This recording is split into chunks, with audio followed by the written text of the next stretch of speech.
সিলেট এলাকাতে অনেক বেশি বন্যা হয়। একবার এরকম বন্যা হয়েছে, বন্যার ভিতরে মাদ্রাসায় ডাকাতের দল নৌকা নিয়ে মাদ্রাসায় হাজির হয়েছে। হুজুরের কাছে আইসা বলতেছে, হযরত আমাদের এলাকার 2 গ্রামের ভিতরে প্রচন্ড ঝগড়া, যে কোনো সময় কোনাকুনি হয়ে যেতে পারে, আপনি যদি না যান তাহলে মানুষ কতজন খুন হবে এর হিসাব নাই। সবাই এক বাক্যে মেনে নিয়েছে, আপনি যেই সমাধান দিবেন এই সমাধান সবাই মেনে নিবে। ভাটি এলাকার মানুষগুলা হুজুরকে এইভাবেই মানত, এইভাবেই শ্রদ্ধা করত। হুজুর যেই জায়গায় যে হাজির, প্রচন্ড মারামারির ভিতরে মায়ের থেমে যেত। চতুর্দিকে উপরের দিকে এরকম ভাবে ফায়ারিং হচ্ছে, কিন্তু আল্লাহর ওলি মাঝখানে যে যদি দাঁড়াইতেন, সাথে সাথে দুনো পক্ষের রাগ গুসা পানি হয়ে যাইতো। আল্লাহু আকবার। এত বড় বুজুর্গ, এত বড় আল্লাহর ওলি ছিলেন। হুজুরে বলতেছেন, ঠিক আছে বাবা, তাহলে আর দেরি নাই, আর দেরি নাই, তাড়াতাড়ি চলো, দেরি নাই, তাড়াতাড়ি চলো, আমাকে নিয়ে চলো। এই বইলা আল্লাহর ওলি তিনি উঠলেন নৌকায়, নৌকায় উঠে গেলেন। জানাজানি নাই, কাউকে বলাও নাই, উঠে গেলেন। কারণ আল্লাহর ওলিরা তারা সর্বদা মনে করতেন মুসলমান কখনো মিথ্যা কথা বলতে পারে কিছু, যে আগে যায় বলতো তার কথাই বিশ্বাস করতেন। পরে যদি একজনে যায় বলতো, হুজুর ও তো আপনার কাছে মিথ্যা কথা বলছে, তখনই ধমক দিতেন, মুসলমান আবার মিথ্যা বলে নাকি? সুবহানাল্লাহ, জোরে কর না। যে মুসলমান আবার মিথ্যা বলে নাকি? আগের জনে আপনারে মিথ্যা বলছে, এই কথাটা বুঝানোই যেত না। কি বুঝলেন? আমরাও মুসলমান, তারাও তো মুসলমান, ঠিক না? উনি নৌকা উঠছেন, নৌকা উঠতে ডাকাতরা লইয়া যাইতেছে হাওর এলাকায়, সিলেটের হাওর এলাকায়। অসুবিধা দিতেছে আপনাদের ভাই? অসুবিধা দিতেছে? এই যে কুয়াশার পানি পড়তেছে, কিন্তু কষ্ট হইতেছে আপনাদের। এখন হাওরের মাঝামাঝি গেছে, একদম হাওরের মাঝামাঝি। হুজুর বলতেছে, কি রে বাবা, ওই গ্রাম তো এত দূর হওয়ার কথা না, তোমরা আমারে কোথায় নিয়ে যাচ্ছ? না হুজুর, এই যে চলে আসছি, আর অল্প সময়। মূলত ওদের টার্গেট হলো একদম হাওরের মাঝামাঝি নিয়ে হুজুরকে একদম জবাই করবে, জবাই করে হাওরে ফালাই দিবে। হাওরের মাঝামাঝি নেওয়ার পরই ডাকাতরা তাদের চেহারা পাল্টায় ফেললো। কাছে আইসা কো, মৌলবী প্রস্তুত হয়ে যাও, আমাদের দীর্ঘদিনের চেষ্টা, তোমারে খুন করব।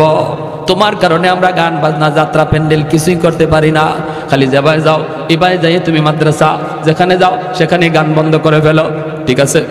আজকে তোমার জীবনের শেষ দিন, তুমি প্রস্তুত নাও। আল্লাহর ওলি বলেন, আমাকে একটু সুযোগ দিবানি 2 রাকাত নামাজ পড়ার? হয় কোনো অসুবিধা নাই, শেষ জীবনের শেষ নামাজ পড়তে চাও, নামাজ পড়ে নাও। আল্লাহর ওলি 2 রাকাত নামাজে দাঁড়াইলেন নৌকার ভিতরে। যেই মাত্র নামাজে দাঁড়াইলেন, সাথে সাথে প্রচন্ড ঝড় তুফান শুরু হয়ে গেল। এমন তুফান, এমন ঝড়, মুহূর্তের ভিতরে আকাশের রং চেঞ্জ। আল্লাহর ওলি এখনো নামাজে সালাম ফিরান নাই। এমন ঝড়, নৌকা ডুবে যাবে। আর এটা এমন এক হাওর, সুনামগঞ্জের ভাটি এলাকার হাওর। এই হাওরে যদি নৌকা ডুবে, হুজুর তো মরবেন, মরছেন, কিন্তু ডাকাত একটাও বাঁচবে না। এখন ডাকাতের দলগুলি কয়, তাড়াতাড়ি নৌকা সামাল দেওয়া, আগে মৌলবীরে আগ পরে মারবো, আগে নৌকা সামাল দিয়ে নিজের জান বাঁচাও। ওরা তুফান আর ঝড়ের কবল থেকে নিজেকে বাঁচানোর জন্য নৌকা সামাল দিতে লাগলো, নৌকা সামাল দিতে লাগলো। আল্লাহর ওলি তিনি তো নামাজে খবর নাই এইদিকে এত ঝড় বয়া যাইতেছে। কারণ খাঁটি আল্লাহওয়ালারা যখন নামাজে দাঁড়ায়, দুনিয়ার কোনো হোশ থাকে, কোনো খবর থাকে না, কোনো খবর থাকে না। ভাইরে, উনিও নামাজ শেষ করছেন, আর নৌকাও যাইয়া দেখা গেল একটা ঘাটে লাগলো। এত বড় হাওর থেকে কেমনে ঘাটের মধ্যে আসলো? ঘাটে লাগছে তো লাগছে, যে ঘাটে যায় লাগছে, এটাও সুনামগঞ্জের থানার ঘাট, পুলিশ পাহারায় নিয়োজিত। নৌকা প্রায় 4টা বাজে একটা নৌকা ঘাটে লাগছে ঝড় তুফানের ভিতরে। পুলিশ টর্চ মাইরা মাইরা দৌড়ে আসতেছে। সেই পুলিশ যখন নৌকার মধ্যে টর্চ মারছে, মাইরে দেখে আল্লাহর কুতুবে জামান শাইখে কাতিয়া রাহিমাহুল্লাহ। যেই মাত্র হুজুররা দেখছে, এমনি পুলিশেরা দৌড় দিয়া গেল, হুজুর আপনি এত রাতে নৌকায় কেন, আর এরা কারা? যেই মাত্র কইছে এরা কারা, ডাকাতের দল দিশা বিশা পায় না, কোথায় থানার আমরা ছিলাম, কোথায় কেমনে থানার ঘাটে এসে লাগলো। হায় আমরা কার বিরুদ্ধে লাগছিলাম? হুজুরের পায়ে পইরা পা ধইরা মাপ চাওয়ার কো, হুজুর জীবনের জন্য তওবা করলাম, গুনাহ তো সারছি, আজীবন আপনার খাদেম হইয়া থাকবো, আমাদেরকে আজকের মতো বাঁচান। যেই পুলিশেরা কয়, হুজুর এরা কারা আপনার পা ধরতেছে? হুজুরে বলতেছেন, না কোনো অসুবিধা নাই, এরা সব আমার খাদেম, নৌকা ভুল করে এখানে চলে আসছে, একটা অন্যায় করছে, তাই মাপ চাইতেছে। আল্লাহু আকবার। পুলিশদের কাছে পরিচয় দেন নাই, ওরা যে ডাকাত। এই আল্লাহর ওয়ালি এই ডাকাতদেরকে বলছিলেন, বাবা শুন, তোরা যে এমন ঘটনা ঘটাইছো আমার জীবদ্দশায় কারো কাছে বলবি না, বলবি না। আমার ইন্তেকালের পরে যদি বলতে চাও বলবা। আমরা আল্লাহর ওলির ইন্তেকালের পরে খবরগুলা পাইছি, এবং ওরা বলছে আমরা যে হুজুরের খাদেম, আমরা কিন্তু শুরুতে খাদেম ছিলাম না, আমরা হুজুরকে মারার জন্য ডাকাত সেজে এসেছিলাম, আমরা হলাম ডাকাত। কিন্তু ঘটনা ছিল এই, আল্লাহর ওলির ওই কারামতের পর আমরা তওবা করে সবাই আল্লাহর ওলির খাদেম হয়ে গেছি। এজন্য রে ভাই, উলামায়ে কেরামের কদর করো, উলামায়ে কেরামকে চিনো, মাদ্রাসাকে কদর করো, মাদ্রাসাকে কদর করো। আল্লাহ নবী রহমতের নবী বলেন, হাফেজে কোরআন জান্নাতের দিকে যায়, আর কয় আল্লাহ আমার মা কই, আমার বাবা কই? আল্লাহ কইব যাও তার আব্বা আম্মারে জাহান্নাম থেকে উঠে আনো। জাহান্নাম থেকে বাপ্পারে যখন উঠে আনবে, তার দাদা দাদি নানা নানি তখন উইটা কইব, বাবা তোমরা তো তোমাদের সন্তানের উসিলায় আজকে জান্নাত পেয়ে গেছো, কিন্তু সে তো আমাদের নাতি, আমাদের নাতি, আমরা তো কত আদর করছি, কত মায়া করছি, আমি নানা আমি নানি কত মায়া করছি, আজকে আমরা বিপদে পড়ে গেছি, বাবা তোমরা তো মুক্তি পেয়ে গেছো। আমার ভাইটারে বইল একটু সুপারিশ করার জন্য, তার আব্বা আম্মা আয়েশা তার সাথে জান্নাতের দিকে রওনা দিবে, কিছু দূর যাই এই বাপমা থেমে যাবে, ছেলে কইবা আব্বা তুমি থামছো কেন, আম্মা তুমি থামছো কেন? তখন মায়ে কানবো, বাবায় কানবো, কান্দা কইব বাবা তুমি যদি তোমার বাপ মা সারা জান্নাতে না যাও, আমরাও আমাদের বাপ মা সারা জান্নাতে যাইব না। তখন আল্লাহ কইব যাও তার দাদা দাদি নানা নানিরে তুইলা আনো। দাদা দাদি নানা নানিরে তুইলা আনার সময় এলাকার মানুষেরা তাদেরকে দইরা বলবে, বাইরে তোমরা তো মুক্তি পেয়ে গেছো নাতির সুপারিশে, কিন্তু আমরা ওই এলাকার মানুষ, যে এলাকার মাদ্রাসায় পইরা তোমাদের নাতি হাফেজ হইছে, আলেম হইছে, আমরা ওই এলাকার মানুষ, আমরা মাদ্রাসাকে কদর করতাম, আমরা তার থাকার জায়গা করে দিছিলাম, খানার ব্যবস্থা করে দিছিলাম, আমরা তার সহযোগিতা করেছিলাম। একটু যায়া বইল মালিকের কাছে আমাদের জন্য যেন একটু সুপারিশ করে। দাদা দাদি নানা নানি আইসা ওই মানুষগুলার কথা তারে শোনাবে। তখন সে আল্লাহর কাছে কইব, মালিক যাদের সহযোগিতায় আমি কোরআন সিনাই নিয়েছি, ওই মানুষগুলাকে যদি আমার সাথে না দেও আমি জান্নাতে যাইমু না। আল্লাহ পাক তখন কইব যাও মানুষগুলোর জাহান্নাম থেকে উঠে আনো। উঠে আনার পরে একজনে কইব, হুজুর আপনি আমারে চিনছেননি, আনাল্লাযী সাকাইতুকা মা, আমি আপনাকে একদিন এক গ্লাস পানি পান করাইছিলাম।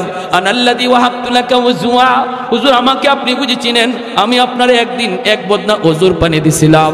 নবী বলেন এইভাবে অসংখ্য মানুষ, কেউ কইব এক বস্তা দুই বস্তা চাউল দিছি, কেউ কইব আমি 1000 টাকা দিছি, আপনি যেই মাদ্রাসায় পড়েছিলেন এই সহযোগিতা পাইয়া সিনায় আপনি কোরআন নিছেন। আল্লাহ পাক কইব ফেরেশতারা আমার কোরআনের পাখিরে যতজনে চিনতেছে, আর সে যতজনকে চিনে কোরআনের ইজ্জতের খাতিরে বরযাত্রীর মতো তার সাথে জান্নাতে দিয়া দাও। এজন্য একজন আলেম একজন হাফিজ অসংখ্য অগণিত মানুষকে সুপারিশ করে জান্নাতে নিব। কারা এরা? ওই যারা তারে আলেম হাফেজ বানাইতে সহযোগিতা করছিল। আমরাও সহযোগিতার হাত বাড়াইতে কারা কারা রাজি? হাত উঠে আল্লাহকে একটু দেখা। আল্লাহ তুমি প্রতিটা হাতকে কবুল করো, জুড়ে বলি আমিন।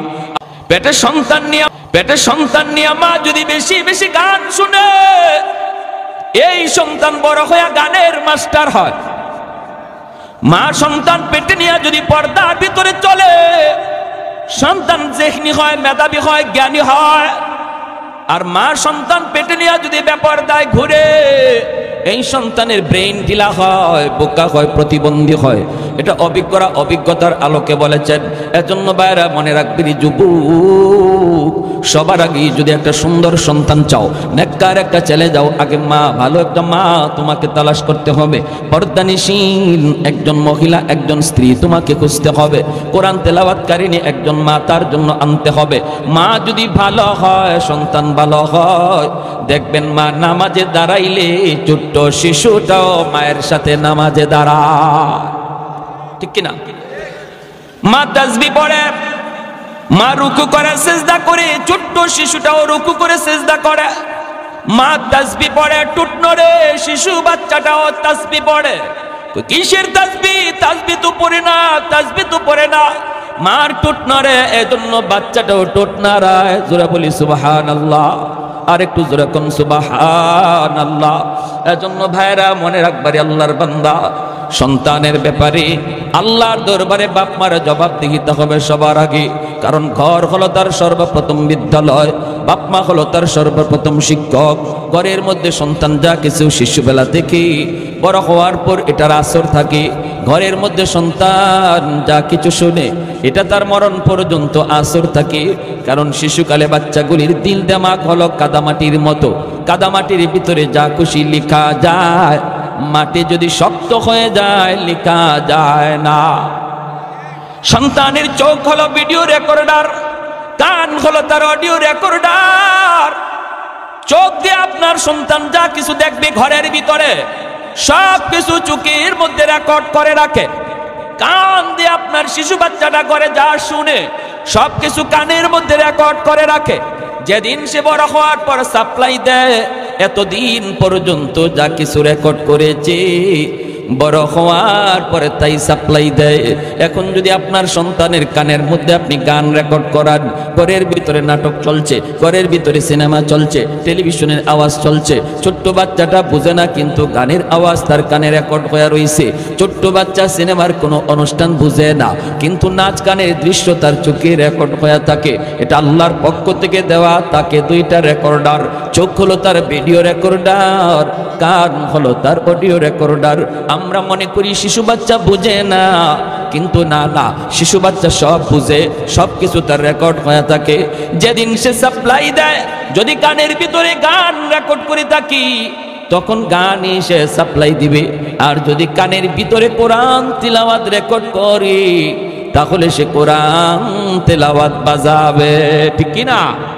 ট্যাপের ভিতরে যদি আপনি গান রেকর্ড করেন আর এই ট্যাপ নিয়ে যদি সিনেমা হলের ভিতরেও বাজান, ট্যাপকে যদি আপনি বলেন তোর পায়ে ধরি তুই এখানে কোরআন তেলাওয়াত বাজ, তুই এখানে তেলাওয়াত যদি রেকর্ড করেন আর সিনেমা হলের ভিতর নাপাক জায়গায়ও যদি ট্যাপ নিয়ে বাজান, তখন নাপাক জায়গা বুঝবে না, ট্যাপ থেকে কোরআন তেলাওয়াত বের হবে, ঠিক না? আর যদি ট্যাপের মধ্যে আপনি গান রেকর্ড করেন, মসজিদের ভিতরে নিয়ে ট্যাপ ঢুকান আর বলেন ট্যাপ তোর পায়ে ধরে বলতেছি, এটা মসজিদ আল্লাহর ঘর, তুই গান বাজবি না, আপনার কথা ট্যাপ শুনবে? শুনবে?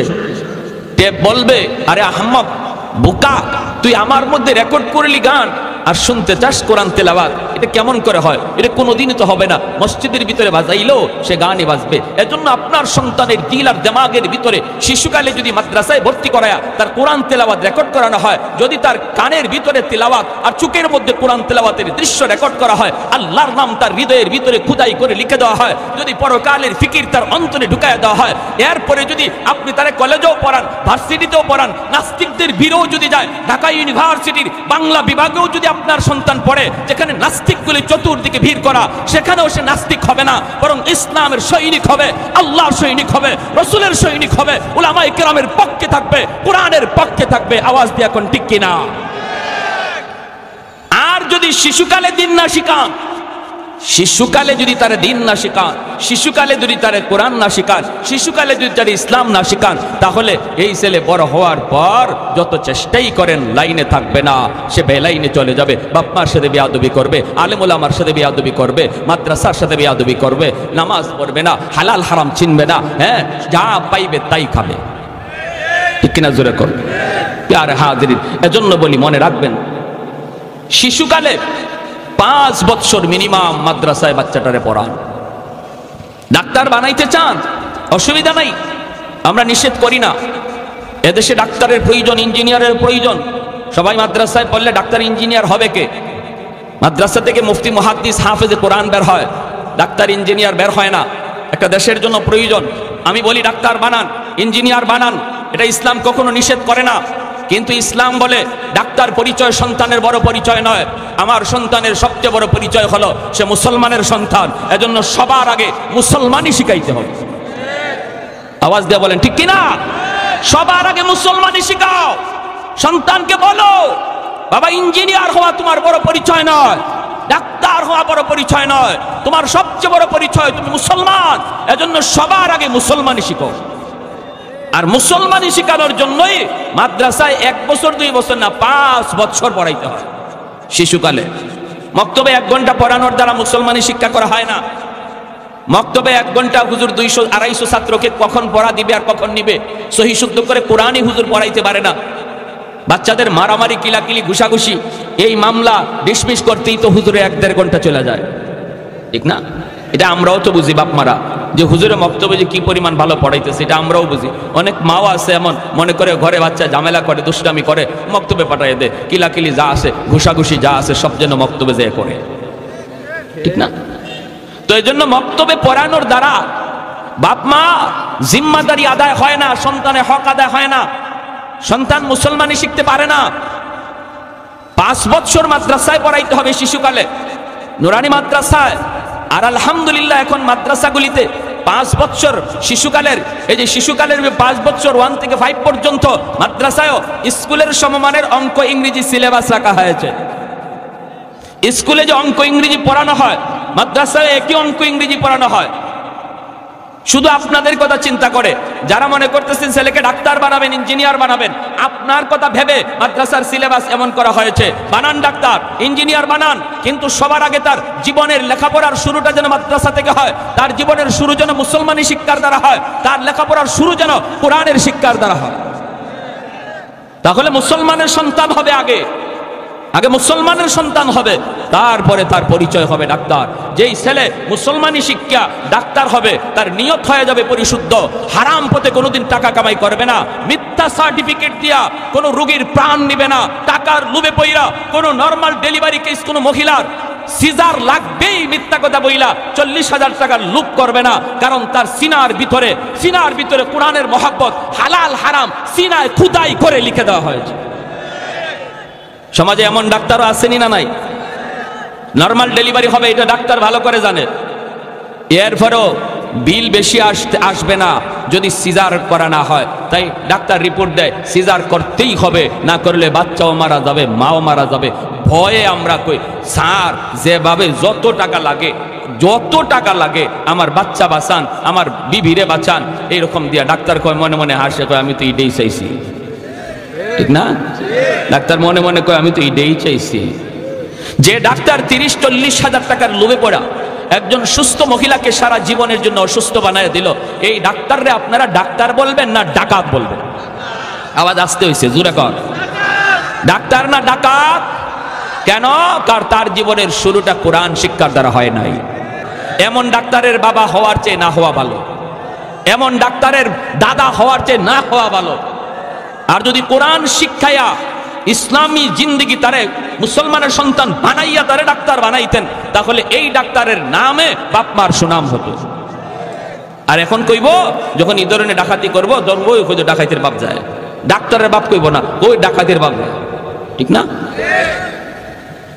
ইঞ্জিনিয়ার হইছে, রড না দিয়া ব্রিজ বানাইতে গিয়ে বাঁশ ঢুকাই দিছে, খবর আসেনি উত্তরবঙ্গের মানুষের? হ্যাঁ, আচ্ছা, এখন বাঁশ ঢুকাইছে, মানুষ মরছে, ইঞ্জিনিয়ার কথা আমার কি হয়েছে? আমার দরকার ছিল টাকা, ঠিক না? আমার দরকার ছিল টাকা, আমি টাকা পেয়ে গেছি, মানুষ মরুক তো মরুক। যে ইঞ্জিনিয়ারের কাছে টাকার দাম আছে, মানুষের জীবনের দাম নাই, এরও আপনারা মানুষ বলবেন? মানুষ বলবেন? এই কথা আল্লাহ পবিত্র কোরআনের সূরাতুর রহমানে বলেছেন, আর রহমান আল্লামাল কোরআন খালাকাল ইনসান। আল্লাহ বলে তুমি যদি মানুষ হতে চাও আগে কোরআন শিখো, যদি মানুষ হতে চাও আগে কোরআনী শিক্ষা লাভ করো। আল্লাহ পাক এজন্য কোরআন শিক্ষার কথা আগে আনলেন আর মানুষ সৃষ্টির কথা পরে নিলেন। যদি আপনারাও আপনাদের সন্তানকে মানুষ বানাইতে চান, মানুষের ঘরে সন্তান জন্ম নিলে মানুষ হয় না, মুরগির বাচ্চা জন্ম নিলে মুরগি হয়, মানুষের বাচ্চা জন্ম নিলে মানুষ হয় না, তার মানুষ বানাইতে হয়। আর আল্লাহ বলেন মানুষ বানাইবার পথ হলো কোরআনের শিক্ষা। এজন্য তার জীবনের শুরুটা কোরআনের শিক্ষা দ্বারা করাও, তার জীবনের লেখাপড়ার শুরুটা মাদ্রাসার দ্বারা করাও, তাহলে সে তোমাদের কাছে যেমন মানুষ, আমি আল্লাহর কাছেও মানুষ হবে। আর যদি মাদ্রাসা শিক্ষার দ্বারা তার জীবনের সূচনা না হয়, হালাল হারাম না চিনে, জায়েজ না জায়েজ কিছুই না বুঝে, শুধু টাকার টাকা চায়, শুধু দুনিয়া চায়, আল্লাহ বলেন সে তোমাদের কাছে মানুষ হলো, আমি আল্লাহর কাছে মানুষ নয়। আমার ভাইয়েরা, বন্ধুরা, যুবক, এজন্য বলতেছিলাম বাপ মা বহুত বড় এক ফ্যাক্টর। বাপ মার সিদ্ধান্ত যদি সঠিক হয়, সন্তানের ভবিষ্যৎ আলোকিত হবে। বাপ মার সিদ্ধান্ত যদি রং হয় সন্তানের ভবিষ্যৎ অন্ধকার হবে। বাপ মার সিদ্ধান্ত যদি সঠিক হয় সন্তানের ভবিষ্যৎ আলোকিত হবে। সবার আগে বাপ মার সিদ্ধান্ত নিতে হবে, আমার সন্তানের জীবনের লেখাপড়া আমি গান শোনায় শোনায় করাবো নাকি কোরআন তেলাওয়াত শোনায় শোনায় তার জীবন শুরু করাবো। তার জীবনের লেখাপড়া কোরআন তেলাওয়াতের দ্বারা হবে নাকি গান দ্বারা হবে, এই সিদ্ধান্ত নিবে তার মা, সিদ্ধান্ত নিবে তার বাবা রে। মায়ার নবী বলেন যদি এই সিদ্ধান্তে বাপ মা সঠিক সিদ্ধান্ত দেয় তাহলে সন্তানের ভবিষ্যৎ আলোকিত হবে, আল্লাহর আদালতে আসামির কাঠগড়ায় দাঁড়াইতে হবে না। আর যদি সিদ্ধান্ত রং হয় তাহলে সন্তান পথভ্রষ্ট হবে, সন্তানের ভবিষ্যৎ অন্ধকার হবে। কিয়ামতের ময়দানে আল্লাহর দরবারে এই সন্তানের মামলায় বাপ মা আসামি হওয়া লাগবে। কিয়ামতের ময়দানে বহু বাপ মা সন্তানের মামলায় আটকা পড়ে যাবে। তার নামাজ, তার রোজা, তার হজ, তার জিন্দগির ব্যক্তিগত আমল বড় ভালো ছিল, কিন্তু সন্তানের হক আদায় না করার কারণে বহু বাপ মা আল্লাহর আদালতে কাঠগড়ায় দাঁড়ায় থাকবে, বাঁচবার কোনো পথ থাকবে না। ওই দিন কিন্তু সন্তান বিন্দু পরিমাণ মায়া করবে না। আল্লাহ বলবেন বান্দারে নামাজ তোমার এক ওয়াক্ত কাজা হয়েছে, আমি আল্লাহ মাফ করে দিলাম। রোজা তোমার এক ওয়াক্ত কাজা হয়েছে, যাও আমি আল্লাহ মাফ করে দিলাম, এটা আমার হক। কিন্তু সন্তানের হক তুমি নষ্ট করেছো, তারে আমি আল্লাহর পরিচয় শিখাও নাই, ইসলাম ধর্ম সম্পর্কে তারে জ্ঞান দাও নাই, না তারে মুসলমানই শিখাও নাই, যার জন্য আজকে সে জাহান্নামী। আমার আদালতে তোমার বিরুদ্ধে মামলা দায়ের করেছে, এই মামলার ব্যাপারে আমি আল্লাহ কিছু জানি না। যেভাবে পারো সন্তানের কাছ থেকে মামলা ডিসমিস করো। বাবা সন্তানের কাছে মাপ চায়, মা সন্তানের কাছে মাপ চায়, কিন্তু সন্তান ওই দিন মাপ দিবে না। হাসরের মাঠে সন্তান বাবাকে চিনবে না, বাবা সন্তানকে চিনবে না। যেই সন্তানের জন্য শরীরে রক্ত পানি করলাম, যেই সন্তানের জন্য রাতকে দিন বানাইলাম, এই সন্তান হাসরের মাঠে বাবার পরিচয় দিবে না, মার পরিচয় দেবে না। সন্তান চাইবে বাপ মারে বিপদে ফেলাইয়া কেমন করে নিজে বাঁচতে পারে, বাবাই চাইব দুষ্টা সন্তানের ঘাড়ে চাপাইয়া কেমন করে বাবা বাঁচতে পারে। স্বামী চাইব স্ত্রীর ঘাড়ে দোষ চাপাইয়া নিজে বাঁচতে, স্ত্রী চাইব স্বামীর ঘাড়ে দোষ চাপাইয়া নিজে বাঁচতে। এইভাবে হাসরের ময়দানে সবাই শুধু ইয়া নফসি করবে, কেউ কারো দিকে কোনো খেয়াল রাখবে না। এমনকি নবীরা পর্যন্ত আব্বা আমার কোথায় এই কথা বলবে না। নবীরা পর্যন্ত মালিক আমার মা কোথায় এই কথা হাসরের মাঠে বলবে না। দুনিয়াতে কোনো মানুষ আল্লাহ আমার মা কই বাপ কই হাসরের মাঠে বলবে না। সবাই শুধু নিজের জন্য ইয়া নফসি বলবে। আল্লাহ আমাকে বাঁচাও। কে কার গাড়ি দোষ চাপায়া বাঁচতে চাই এই ফিকির করবে হাসরের মাঠে। এজন্য বলতেছি রে বাবা, একটু মনোযোগ দিয়ে খেয়াল করে শোনো। আমরা যারা বাবা হয়েছি, আমরা যারা মা হয়েছি, বাবা হওয়া সহজ, মা হওয়া সহজ, কিন্তু একজন আদর্শ মা হওয়া, আদর্শ বাবা হওয়া বড় কঠিন। সিদ্ধান্ত যদি তোমার ভুল হয় তাহলে তুমি বাবা আল্লাহর দরবারে কলঙ্কিত, সন্তানের কাছেও কলঙ্কিত।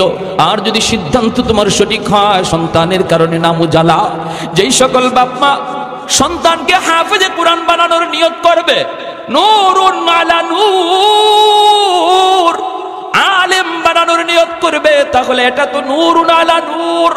যদি মনে করি আমার সন্তানকে আমি হাফেজ কোরআন বানাবো, আলেম মুফতি মুহাদ্দিস বানাবো, কিয়ামতের ময়দানে আল্লাহ পাক রব্বুল আলামিন হাসরের ময়দানে একটা মুকুট হাতে নিয়ে দাঁড়ায় থাকবেন।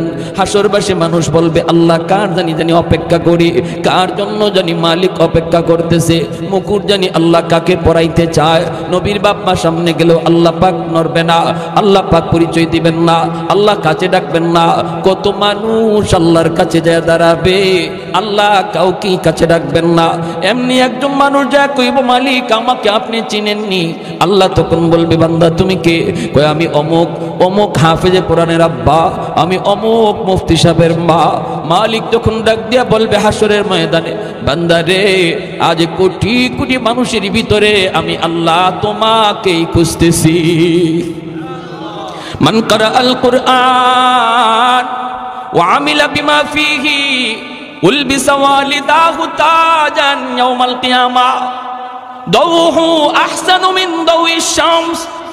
মায়ার নবী দয়ার নবী বলেন, দুনিয়াতে ওই হাফেজে কোরআনের মাথায় পাগড়ি পরাইল, দুনিয়ার উস্তাদগণ এলাকার মানুষগণ হাফেজে কোরআনের মাথায় পাগড়ি পরায় দিল, কিন্তু ওই দিন আল্লাহ পাকের কুদরতি নজর ছিল হাফেজে কোরআনের বাপ মার দিকে। যেরকম সুবহানাল্লাহ, মানুষ হাফেজের মাথায় পাগড়ি পরায় আর আল্লাহর নজর হাফেজের বাপ মার দিকে।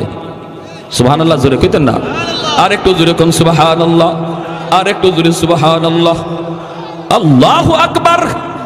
লা জিদ্দা ওয়ালা নিদ্দা ওয়ালা হাদ্দা লিমাওলা, লা জিদ্দা ওয়ালা নিদ্দা ওয়ালা হাদ্দা লিমাওলা, আল আনা কামা কানা ওয়ালাম ইয়ালকা যাওয়ালা, আল আনা কামা কানা ওয়ালাম ইয়ালকা যাওয়ালা, লা মিসলা ওয়ালা সাওয়ারা মিসলা ওয়া নাযীরা, মান ক্বালা সিওয়া যালিকা ক্বাদ ক্বালা মুহালা, মান ক্বালা সিওয়া যালিকা ক্বাদ ক্বালা মুহালা, লা ওয়ালদা ওয়ালা ওয়ালিদা লা আম্মা ওয়া খালা, লা শিবহা ওয়ালা মিসলা ওয়ালা কুফুয়া লিমাওলা।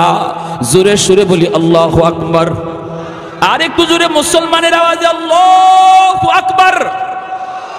আমাদের আওয়াজ যত উঁচু হবে, ইসলামের দুশমনদের আওয়াজ তত নিচু হবে, ঠিক কিনা জোরে বলেন। আজকে বলুন তো, বাংলার জমিনে নাস্তিক বেশি না ইমানদার বেশি? ইমানদার বেশি, নাস্তিক কম। এরপরও ইমানদাররা, ইমানদারদের সামনে নাস্তিকদের তো লাফালাফি। কারণ কি? একমাত্র কারণ আমাদের আওয়াজ ছোট হয়ে গেছে, ইমানদারের আওয়াজ ছোট হয়ে গেছে। ইসলামের হুকুম হলো আমরা জায়গা মতো নরম, আবার জায়গা মতো আমরা খুব বেশি গরম। আওয়াজ দিয়ে এখন ঠিক কিনা? পশ্চিমাদের চোখ পড়েছে কাবা গড়ের প্রান্তরে, ব্রিটিশ দালাল দল বেঁধেছে ধ্বংস করতে চায় কারে। পশ্চিমাদের চোখ পড়েছে কাবা গড়ের প্রান্তরে, ব্রিটিশ দালাল দল বেঁধেছে ধ্বংস করতে চায় কারে। আল্লাহ পাকের ঘর, তোর সাহস থাকলে ধর। হয় নাই, হয় নাই, আরো জোরে হয় নাই, ঠিক কিনা? আল্লাহ পাকের ঘর, তোর সাহস থাকলে ধর। দো জাহানের মালিক যিনি, পবিত্র কাবা। ওই আরবের দিন বাঁচাতে সত্য ন্যায়ের মুক্তি চাই, মুহাম্মাদের বাহিনী আজ আসলে তোদের রক্ষা নাই। ওই আরবের দিন বাঁচাতে সত্য ন্যায়ের মুক্তি চাই, মুহাম্মাদের বাহিনী আজ আসলে তোদের রক্ষা নাই। পশ্চিমাদের চোখ পড়েছে কাবা গড়ের প্রান্তরে, ব্রিটিশ দালাল দল বেঁধেছে ধ্বংস করতে চায় কারে। আল্লাহ পাকের ঘর, তোর সাহস থাকলে ধর। তো জাহানের মালিক যিনি, পবিত্র কাবা। ওই আরবের দিন বাঁচাতে সত্য ন্যায়ের মুক্তি চাই, মুহাম্মাদের বাহিনী আজ আসলে তোদের রক্ষা নাই। ওই আরবের দিন বাঁচাতে সত্য ন্যায়ের মুক্তি চাই, মুহাম্মাদের বাহিনী আজ আসলে তোদের রক্ষা নাই। মুহাম্মাদুর রাসূলুল্লাহর বাহিনী আসেনি? হাত উঠে বলো আসেনি। আর একটু জোরে আসেনি। একটু দাঁড়াও, জেগে উঠো ওহি মুসলমান, আর কতদিন দিন ইসলামের সইবে অপমান, ঠিক না? ঠিক না? একটু দাঁড়াও, জেগে উঠো ওহে মুসলমান, আর কতদিন দিন ইসলামের সইবে অপমান। রক্ত দিয়ে পবিত্র ওই মক্কা মদিনা, সেই জমিনে সিনেমা হল চলতে পারে না। রক্ত দিয়ে পবিত্র ওই মক্কা মদিনা, সেই জমিনে সিনেমা হল চলতে পারে না। নূর মক্কার ইসলাম, তার থাকলো কি আর দাম? বন্দিশালায় তাকে যদি কাবার ইমাম। ওই আরবের দিন বাঁচাতে সত্য ন্যায়ের মুক্তি চাই, মুহাম্মাদের বাহিনী আজ আসলে তোদের রক্ষা নাই। ওই আরবের দিন বাঁচাতে সত্য ন্যায়ের মুক্তি চাই, মুহাম্মাদের বাহিনী আজ আসলে তোদের রক্ষা নাই। পশ্চিমাদের চোখ পড়েছে কাবা গড়ের প্রান্তরে, ব্রিটিশ দালাল দল বেঁধেছে ধ্বংস করতে চায় কারে। আল্লাহ পাকের ঘর, তোর সাহস থাকলে ধর। তো জাহানের মালিক যিনি, পবিত্র কাবা। ওই আরবের দিন বাঁচাতে সত্য ন্যায়ের মুক্তি চাই, মুহাম্মাদের বাহিনী আজ আসলে তোদের রক্ষা নাই। ওই আরবের দিন বাঁচাতে সত্য ন্যায়ের মুক্তি চাই, মুহাম্মাদের বাহিনী আজ আসলে তোদের রক্ষা নাই। একটু জোরে সুরে কোন আল্লাহু আকবার। হয় নাই? আরো জোরে আল্লাহু আকবার।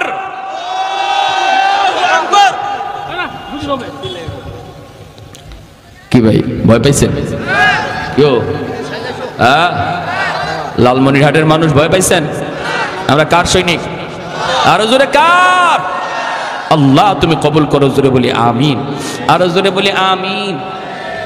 ভাইয়েরা আমার, এজন্য কি আমার এই পর্যন্ত আলোচনার নতিজা হলো, যদি বাপমা আল্লাহর আদালতে কাঠগড়ায় দাঁড়ানো থেকে বাঁচতে হয়, তাহলে সন্তানের জীবনের লেখাপড়া শুরু স্কুল থেকে না মাদ্রাসা থেকে করতে হবে? সবাই কথা কয় না। স্কুল থেকে না মাদ্রাসা থেকে? স্কুলে ফরাইলেও মাদ্রাসা থেকে, ঠিক না? স্কুলে ফরাইলেও মাদ্রাসা থেকে তার জীবনের লেখাপড়া শুরু হবে। ইসলামী শিক্ষা, মুসলমানি শিক্ষা লাভ করার পর তারে ডাক্তার বানাবো। কারণ আমার সন্তানের বড় পরিচয় ডাক্তার নয়, সবচেয়ে বড় পরিচয় সে মুসলমান। এজন্য সবার আগে মুসলমানি শিখতে হবে। আর এজন্যই মাদ্রাসাগুলোতে স্কুল কলেজের অঙ্ক ইংরেজি রাখা হয়েছে। বিশ্বাস না হলে আপনারা মাদ্রাসায় ঢুকে দেখেন, যে দেখি হুজুর স্কুলের ওয়ানের অঙ্ক ইংরেজি মাদ্রাসা আসেনি, 2 এর অঙ্ক ইংরেজি 2 তে আসেনি, 3 এর অঙ্ক ইংরেজি 3 তে আসেনি। যদি আমার কথা বিশ্বাস না হয় তখন দিয়েন না, আপনারা দেখবেন। যদি দেখেন যে হয় স্কুলে অঙ্ক ইংরেজি তো মাদ্রাসা আছে, তাহলে অসুবিধা কি? ক্লাস 5 পর্যন্ত মাদ্রাসায় পড়ার পর আপনার সন্তান অনায়াসে 6 থেকে ভর্তি হবে, হাই স্কুলে ভর্তি হবে। তার আবার স্কুলে 1 থেকে পড়া লাগবে না, হাই স্কুলে ভর্তি হবে। লাভ কি হবে? এই 5 বছরের ভিতরে মুসলমানি শিখবে, 5 বছরের ভিতরে কোরআন শিখবে, 5 বছরে সে আল্লাহকে চিনবে, 5 বছরে সে আখিরাত জানবে, 5 বছরের ভিতরে তার অন্তরে আল্লাহ রাসূলের দাম খুদাই করে লিখে দেওয়া হবে। সে ভার্সিটিতে গেলেও নাস্তিক হবে না, কলেজে পড়লেও বেনামাজি হবে না, বাপ্পার সাথে বেয়াদবি করবে না, আলেমদের সাথে বেয়াদবি করবে না। সে নবীর সৈনিক হবে, আল্লাহর সৈনিক হবে। আমরা তো এটাই চাই নাকি? এটা চাই কি না? ঢাকা ইউনিভার্সিটি বাংলা বিভাগে পড়লো, নাস্তিকদের ভিড়ও আপনার সন্তান তাকবীরে আওয়াজ তুলবে, নাস্তিকদের ভিড়ও নারায়ে তাকবীরে আওয়াজ তুলবে। কারণ তার শিশুকালে কলিজার মধ্যে আপনি 5 বছর কোরআন ঢুকাই দিয়েছেন। আল্লাহ তুমি সকল বাপ মাকে কবুল করো, জোরে কই আমিন, আরো জোরে বলি আমিন। আর যদি সন্তানকে আলেম হাফেজ বানাইবার নিয়ত করেন, তাহলে হাসরের মাঠে আল্লাহ কইব আমি তো তোমারই খুঁজতেছি, জোরে কোন সুবহানাল্লাহ। কারণ দুনিয়ার জগতে তোমার সন্তানের মাথায় যখন পাগড়ি পরায় দেয়, আমি আল্লাহর কুদরতি নজর ছিল তোমরা বাপ মার দিকে। সমাজের মানুষগুলি তোমরা বাপ মাকে কত বাধা দিয়েছে, না না সন্তানটারে মাদ্রাসায় দিও না। কারণ মাদ্রাসায় পড়লে পরে জীবন কেমন করে চালাবে, বউ পালবে কেমন করে, সংসার চালাবে কেমন করে, জীবন চালাবে কেমন করে, কত প্রশ্ন, কত প্রশ্ন, কত প্রশ্ন। কিন্তু তোমরা বাপ মা মানুষের কথায় কান দাও নাই। তোমরা বলেছিলে, আমরা শুনেছি মানুষ সৃষ্টির আগেই আল্লাহ রিজিকের ব্যবস্থা করে। সুবহানাল্লাহ কোন। আল্লাহ মানুষ সৃষ্টির আগেই রিজিকের ব্যবস্থা করে। আমার আব্বা আমাকে যখন মাদ্রাসায় দেন, আমার চাচারা বিরোধিতা করেছেন। আমার চাচারা বলেছেন, পোলাটারে আপনি কেমন করে মাদ্রাসায় দিতেছেন? আমি ক্লাস 5-এ বৃত্তি পেয়েছিলাম, এত একটা ভালো লেখাপড়ার মধ্যে স্কুলের মধ্যে ফার্স্ট পেয়েছিলাম। আমার আব্বা আমাকে সর্বপ্রথম স্কুলে ভর্তি করেছিলেন। কেন করেছিলেন এর কারণটা আমি বলি। আমাদের সময়ে মাদ্রাসার এই সিলেবাস ছিল না, বর্তমানে যে সিলেবাস অঙ্ক ইংরেজি মাদ্রাসায় ঢোকানো হয়েছে, আমাদের সময়টাতে এমন ছিল না রে যুবক, কেমন ছিল না। এজন্য আমার আব্বা অঙ্ক ইংরেজিতে একটু ভালো থাকার জন্য আগে আমার এক প্রাইমারি স্কুলে পড়াইছেন, আর বলছেন বাবা লেখাপড়া হবে তোমার জীবনের শেষ হবে লেখাপড়া মাদ্রাসায়। শুরুটা করলাম অঙ্ক ইংরেজি কিছুটা ধারণা নেওয়ার জন্য। আমি স্কুলে যেতাম আর কানে কানে শুনতাম শুধু মাদ্রাসা মাদ্রাসা মাদ্রাসা। আব্বা আমারে সকালে নিয়ে যেতেন স্কুলে, বিকালে নিয়ে যেতেন মাদ্রাসায়। মাদ্রাসায় গিয়ে মাদ্রাসার ক্লাসগুলি দেখতাম, ছাত্রদের সাথে বইতাম। আমার চাচারা যখন বিরোধিতা করলো, পোলাটার জীবন বুঝি শেষ। হ্যাঁ, আপনি এত ট্যালেন্ট একটা পোলারে মাদ্রাসায় দিয়া দিলেন। আমার আব্বা কয়, কেন কি হয়েছে? কয় জীবন পালবে কেমন করে? আব্বা বলেছিলেন, উলামায়ে কেরামের জবানে শুনেছি মানুষ সৃষ্টির আগে আল্লাহ রিজিকের ব্যবস্থা করে। জোরে কোন সুবহানাল্লাহ। অতএব আমার সন্তান কেমন করে চলবে, কেমন করে দুনিয়া কাটাবে, কেমন করে সংসার চালাবে, এই টেনশন আমার করা লাগবে না। কারণ এই টেনশন আমার করতে হবে না, আল্লাহ আগে ব্যবস্থা করে রেখেছে। এজন্য আমার চাচারা যত বিরোধিতা করলো, আমার আব্বা সিদ্ধান্তের উপরে অটল। আমার সাথে যতজন স্কুলে পড়ছে, একজন মাদ্রাসায় ভর্তি হয় নাই। আমি একাই শুধু মাদ্রাসায় গিয়েছিলাম, আর ওরা সবাই হাই স্কুলে ভর্তি হয়েছিল। এজন্যই কিয়ামতের ময়দানে আল্লাহ বলবেন, ও দুনিয়ার হাফেজে কোরআনের বাপ মা, আলেমের বাপ মা, মানুষগুলি তোমার সামনে সন্তান নিয়ে স্কুলে গেছে, কলেজে গেছে, কিন্তু তুমি স্রোতের উল্টা চলছো। মানুষ চলছে স্রোতের তালে তালে, নদীর স্রোত যেই দিকে চলতেছিল তুমি স্রোতের উল্টা হাঁটতেছিলা আমি আল্লাহকে পাওয়ার জন্য। এজন্য আজ তোমার ছেলের মাথায় পাগড়ি পরায় উস্তাদ, মানুষের নজর হলো তোমার সন্তানের চেহারায়, আর আমি আল্লাহর নজর হলো তোমরা বাপ মার দিকে। কিয়ামতের ময়দানে আমি আল্লাহ তোমাদেরকে নিজের হাতে পুরস্কৃত করব। এজন্য নবীর বাবার মাথায় আল্লাহ পাগড়ি পরাবে না, কিন্তু একজন হাফেজে কোরআন আলেমের বাপ মার মাথায় আল্লাহ নিজের হাতে পাগড়ি পরায় দিবে। একটু আওয়াজ দিয়া কোন সুবহানাল্লাহ। হাসরের মাঠে আল্লাহ ডাকও দিবে, ও হাফেজে কোরআনের মা, ও মুফতি সাহেবের আব্বা, ও মুহাদ্দিস সাহেবের আব্বা। দুনিয়ার জমিনে মানুষ আপনারে যেই নামে ডাকছে, মানুষ যেমন ডাক দিছে ও মুফতি সাহেবের আব্বা, ও মৌলানা সাহেবের বাবা, ও ইমাম সাহেবের আব্বা, এইভাবে মানুষ আপনাকে সম্মানের সাথে ডাক দিয়েছে, নাম ধরে ডাক দেয় নাই। হাসরের ময়দানে আল্লাহর নবী বলেন আল্লাহ পাক নিজে ওই দিন আব্দুর রহিম আব্দুল করিম কে ডাক দিবে না, বরং আল্লাহ নিজেও ডাক দিব, ও ইমাম সাহেবের আব্বা, ও হাফিজ সাহেবের আব্বা। এতটা ইজ্জত, এতটা সম্মান আল্লাহ আপনাকে দিবে রে বাবা, এতটা ইজ্জত, এতটা সম্মান আল্লাহ আপনাকে দিবে। তাহলে আপনি কেন এই সম্মান নিবেন না? দুনিয়া তো ইজ্জত। আব্বা আমারে মাদ্রাসায় দিয়ে ঠকেন নাই, বরং আব্বা মাদ্রাসায় দিয়ে তো জিতছেন, ঠিক কিনা? আর একটু জোরে বলেন ঠিক কিনা? আমার চাচারা যারা জেনারেল শিক্ষিত ছিল, জেনারেল শিক্ষিত ছিল, তারাও আজকে আমি আল্লাহ পাক আমার দুনিয়ার লাইনে ও যে শান শৌকতে রাখছে, তারা এর ধারে কাছে আসতে পারে না। তুমি যদি আল্লাহর জন্য পাগল হও, আখিরাতের জন্য যদি পাগল হও, দুনিয়া আল্লাহ তোমার পিছনে দিয়া দিবে, ঠিক কিনা? আওয়াজ দিয়া কোন। এজন্য আমার ভাই বর্তমান ইমিডিয়েট ছোট ভাই, আমার ইমিডিয়েট ছোট ভাই হলো বাংলাদেশ আইন মন্ত্রণালয়ের সচিব, রানিং উপসচিব, আমার ইমিডিয়েট আপন ছোট ভাই। কি হয়েছে? তারে এত মানুষে চিনে না, এত মানুষে দোয়া করে না, আমাকে যত মানুষে চিনে, যত মানুষে দোয়া করে, ঠিক কিনা? হ্যাঁ, তাহলে লাভ হলো কি? আমার আব্বা আমারে মাদ্রাসা দিয়ে ঠকলেন নাকি জিতলেন? আওয়াজ দেন না, আওয়াজ দেন না কেন? তাহলে আপনিও জিতবেন, আপনিও জিতবেন, আপনিও জিতবেন, আপনি বাবা জিতবেন, আপনি দাদা জিতবেন, আপনি দাদা জিতবেন, আপনি নানা জিতবেন। একজন কোরআনের পাগল নবীর যুগের একজন সাহাবী, নাম হলো হযরত আব্দুর রহমান রাদিয়াল্লাহু তাআলা আনহু। আল্লাহর নবী, রহমতের নবী, তিনি বলেছেন, জানোনি দুনিয়ার ভিতরে যে উলামায়ে কেরাম আছে, হাফেজ কোরআন আছে, মাদ্রাসা আছে, এদের দুনিয়াতে কদর কি পরিমাণ জানোনি? নবী বলেন, তোমরা জানো না, বুঝি জানো না? ইন্নাল আলিমা ইস্তাগফিরু লাহু মান ফিল আরদ ওয়া মান ফিস সামা হাত্তাল হিতানু ফি জাওফিল মা ওয়া ফি রাওয়ায়াতিন আন-নামলাতু ফি জুহরিহা। আল্লাহর নবী বলেন, এই মাদ্রাসার জন্য, হাফেজে কোরআনদের জন্য, উলামায়ে কেরামের জন্য, আসমান জমিনে যত যা কিছু আসে সব কিছু তাদের জন্য দোয়া করে, 24 ঘন্টা দোয়া করে। কারণ হলো মাদ্রাসা সমাজের জন্য রহমত, কোরআন হলো জগতের জন্য রহমত। ওয়া নুনাজ্জিলু মিনাল কুরআন মা হুয়া শিফাউন ওয়া রাহমা ওয়া রাহমাতুল লিল মুমিনিন। আল্লাহ বলেন, কোরআন আমি নাজিল করেছি তোমাদের জন্য রহমত বানায়া, রহমত। যেই করে কোরআন তেলাওয়াত হয়, এই করে আল্লাহর পক্ষ থেকে রহমত নাজিল হয়। যেই সমাজে মাদ্রাসা হয়, যেই সমাজের মানুষ মাদ্রাসাকে কদর করে, মাদ্রাসাকে মহব্বত করে, মাদ্রাসার ছাত্রগুলিকে ভালোবাসে, আল্লাহ পাক রব্বুল আলামিন ওই গোটা সমাজের উপর রহমত নাজিল করে। মাদ্রাসা হলো সমাজের জন্য রহমত, উলামায়ে কেরাম হলো গোটা দেশের জন্য রহমত।